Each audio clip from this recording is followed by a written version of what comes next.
Hello, tubers and tubettes. My name is David and I live in Northern California. And today I'm doing a video on Jim Wilson. He's a guy that I met at a car show, and he wanted to put my Batmobiles into an event that they were doing at a aircraft museum. I think it was in McClellan in Sacramento. But after talking to him, I was just so blown away with who he was and what he had done in his life, his career. And I had the big question to ask him. You know, is there really things like aliens and UFOs? Are they real? You know, I'm talking about spaceships. So his answer is very, very interesting, and that's going to be in the end of this video.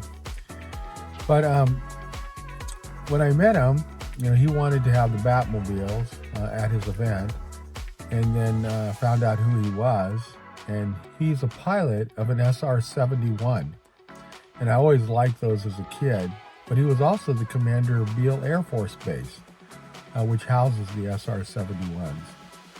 And before we were going to go to this event, he asked me, hey, would you like to come out and check out the SR-71s at Beale Air Force Base? And I'm like, hell yeah, I do want to go there. I definitely want to go there. So we met him, and then we rode up there together. He had really no problem getting through the front gate or getting us through the front gate because he used to be the commander of that base.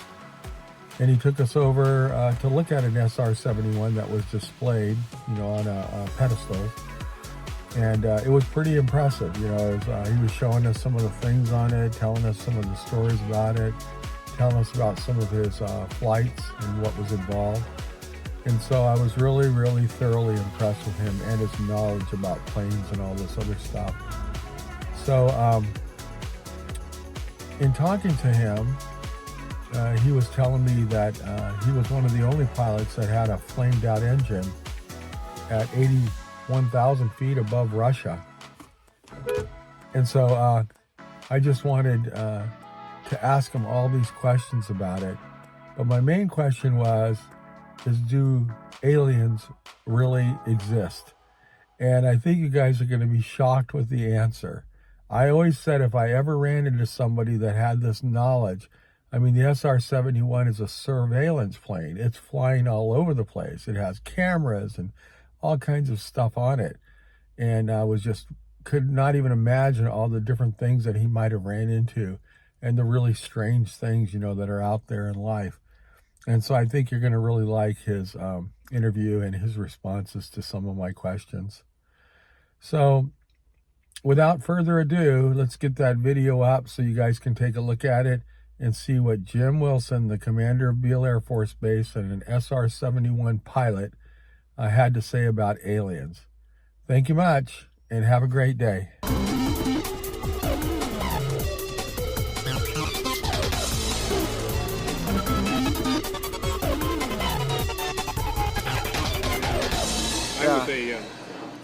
I was a freshman cadet at the Air Force Academy. And that was one of the things that got me interested in reconnaissance. I was kind of fascinated by this. You never thought of yourself as a fighter pilot? Oh yeah, I did. But because, you know, when you go to the academy, if you're not a fighter pilot, you're not shit, you know, type of thing. It's the attitude. We're all trained to be fighter pilots. It's kind of like the top of the food chain. The Valkyrie, the B-70 Valkyrie, and it was the next evolution of airplanes, the 71, I think. It's got something to do with it. But we had a bomber called the B-70. They only built 3 of them. And, you know, there's one in the museum back at Wright-Patterson, the Air Force main museum, and another one crashed. And if there's a third one, I'm not sure what happened to it. But that was a supersonic, high-altitude airplane, which, again, it never came into operational use. The only way anybody could ever shoot us on is they would have to have a head-on attack with fighters in trail, and then they pop up. They'd be closing at Mach 2, we're Mach 3. So it takes a golden BB hit to hit the airplane. Fusing is all types of...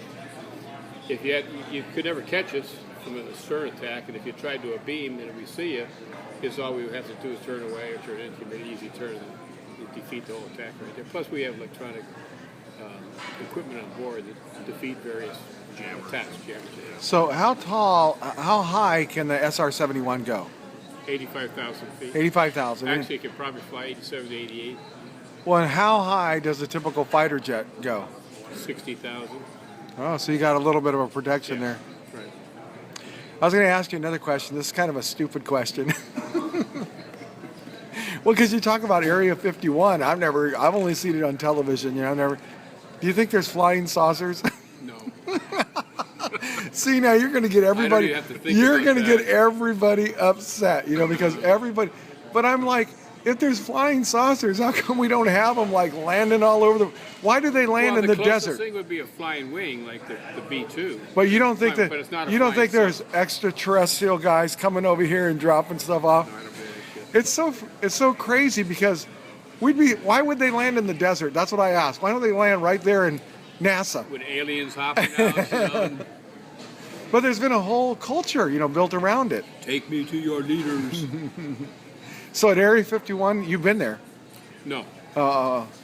That's where the planes were taken. I've flown over there. I've seen it from the air. You saw no I've flying never been on the saucers. ground, No alien autopsies. no. There are no flying saucers. I Okay. can guarantee that. Okay. Well, that's good to hear that. From the early 1950s, right? Yeah. No, it's big now. It's really, really yes. big. Well, you don't see an awful lot. I mean, I've been at 80,000 feet. You look down, you see commercial airliners, which are between 30 and 36,000, way down under. You usually only see them when they've got contracts. Right. Or Credibility there.